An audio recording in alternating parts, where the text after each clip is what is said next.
Welcome to CXD, the podcast from Engine Service Design, where we're sharing what you need to know to design exceptional services and experiences. On the show, we share tools, strategies, and inspiring lessons from our practice and clients to help you design and deliver remarkable experiences people love. My name is Oliver King, a co-founder and managing partner at Engine, and in this episode, I'm going to explore how to create a concept of experience, which is a high-level journey map that describes the future experience you want to deliver. Now, the reason you need one of these is that you need the business to buy into the strategy for your future journey and understand how it's going to meet all of its goals before you get into the real heavy lifting of detailed design to make it real.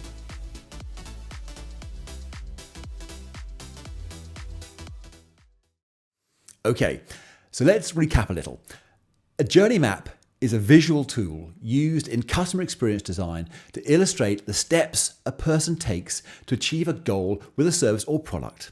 And they're used in lots of ways throughout the process. As a framework and a methodology, they can be used to show what a future experience should be like and what needs to be in place operationally to deliver it. They can focus in on very specific aspects of a larger experience or present an overarching strategic plan for how specific goals or targets will be met. Now, when they're used at the start of a project, they can be extremely effective at holding up a mirror to an organization to show what the current customer experience is like, what's working well, what are the challenges, and what's the cause and effect that different policies, processes, ways of working, or decisions can have on the customer's experience. And these maps are called as-is journey maps. Now, creating journey maps drives value in lots of ways. It generates empathy towards customers and colleagues because it powerfully illustrates what they're trying to achieve, the pain points they experience, and what really adds value to their experience. It drives customer centricity and more cross-functional ways of working and cooperation because it illuminates how the decisions or interactions that one department is responsible for can affect the experience customers have down the line. Now, here's an example of this. Think, if you will, of an airport. Perhaps a customer pain point might be that passengers never feel they get enough time to shop. And perhaps when looking into it through journey mapping, it comes to light that perhaps gate assignments are regularly made for operational efficiency measures alone, meaning that they're often at the end of terminals. Now, this impacts the passenger because they have to rush ahead to the gates because they think they're so far away and they don't want to stop and shop. Now, spotting this, the gate assignments teams and retail teams realize what's happening and begin to make more joined up decisions that are better for customers, perhaps changing where the gate assignments are and helping passengers find a little bit more time to shop. Now, at the end of the day, journey mapping helps you to identify where and how you can improve customer satisfaction, reduce effort for passengers and colleagues, and actually improve business performance. Journey maps can be used throughout the project. The as-is to show the experience customers are having of your service or the experience they have trying to do something that there isn't yet a service designed for. A gap in the market perhaps, something you've spotted that you want to design a service for, or the experience even that they have of a competitor's service, and you could use that as a benchmark.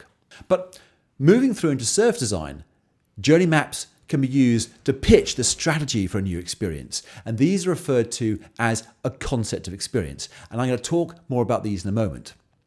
They can be used to set out what a target journey should be, and these are called to-be or future journey maps.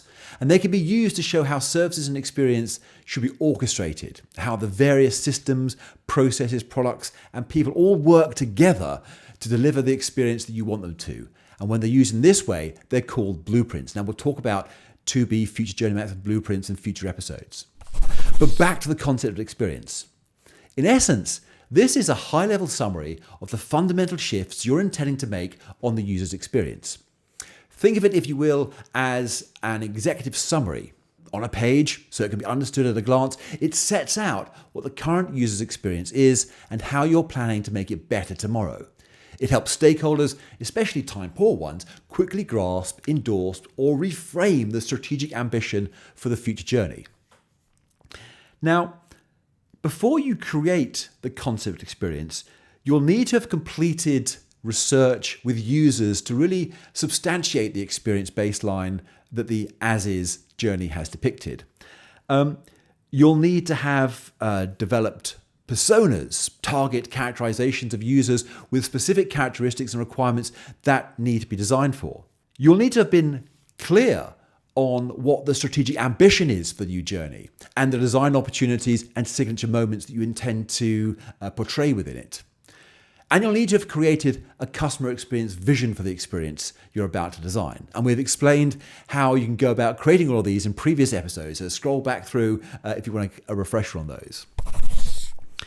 So anyway, as you'll have guessed, you don't create the concept experience the day after you've mapped the as-is journey. There likely have been a whole bunch of design, consultations and workshops to create the inputs you need. But once you have them, you can start to create it. Broadly speaking, the concept experience is set out and structured in the same way as the as-is journey. So that's chronological, with journey phases and substeps and an emotional curve showing how users feel. But then you add in the shifts, a set of from and to statements beneath each substep that succinctly captures what the experience is like today and what you intend it to be like tomorrow. So let's imagine a typical returns experience where most of the effort feels like it falls on the customer. Now you might, at that substep in the journey, characterize the experience as being stressful, disjointed self-service. Now, being an online fashion retailer, you know that one of the deciding factors of sales and loyalty is how easy this customer returns needs to be. So, one of the strategic shifts you've identified you need to make is to go from stressful, disjointed self-service at returns to effortless one-clicks. Okay, so that's what you're setting out across the journey. For each substep, a clear, concise from and to statement. The from sums up today's experience and the to sets out what you intend it to be like. To back this up and add colour, you should include short descriptions. For the froms, you're summarising research findings. For the tos, you're reflecting the qualities of the customer experience vision that you'll have created. Now, you'll also add another line to the emotional curve over the top. This one showing what you'd like it to be. But take care here. You don't just make the experience a 10 out of 10 throughout, because that's completely impractical. Some aspects of the journey you just don't fully control, and you can't guarantee the score there. And frankly, it'll just be far too complicated and far too expensive to get that kind of quality into the experience. The emotional high points in the experience need to come at strategic points that matter.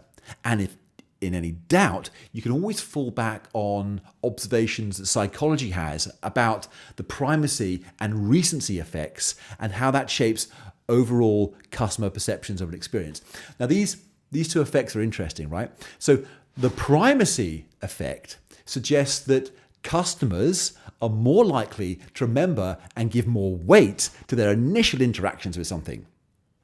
The first impressions are crucial because they set the tone for the customer's overall perception, and they can heavily influence their expectations for subsequent interactions. A positive start can create a favourable outlook, making customers much more forgiving of any minor issues they come across later on. On the other hand, a negative first impression can be difficult to overcome and may predispose customers to perceive subsequent interactions far more critically. On the other hand, the recency effect highlights the tendency of customers to recall and emphasize their most recent experiences much more strongly than those that occurred earlier. This means that the closing moments of an interaction can disproportionately affect a customer's overall evaluation of the experience. A positive ending can leave a lasting impression, encouraging repeat business and customer loyalty. It can also influence the likelihood of positive word of mouth and recommendations. A negative ending, however, can overshadow all of this, all of these previous positive experiences, and reduce the likelihood of customers coming back or recommending you. Now, the concept of experience addresses aligning future service visions with organizational goals really early on in the process. It compares current and desired customer experiences, and it's a great way of engaging leaders to ensure the plan for the experience really aligns with strategic aims before all that heavy lifting and detailed design begins. This is really important because it prevents wasted effort and it ensures that the designs are aligned properly, and we've got agreement from everybody who needs to be in the picture to make it real, has bought into it, is enthusiastic and committed to the project. The concept of experience really simplifies your vision and strategy into a one-page summary using really clear from and to statements to highlight key step changes. It enables quick stakeholder understanding and quick decision making on key improvements in terms of things like customer satisfaction and ways of delivering business growth. It effectively guides discussions, it aligns efforts, and it makes sure everyone is focused on the right things to improve the experience. Okay, that's it for this episode. Thank you for joining me. Now, remember, check out the links in the description to get in touch or for more resources that'll help you with journey mapping. In the next episode, we're going to explore how you can create future journey maps and blueprints, so please stay tuned and don't forget to follow and share CXD on your channels. Okay, until next time, all the best.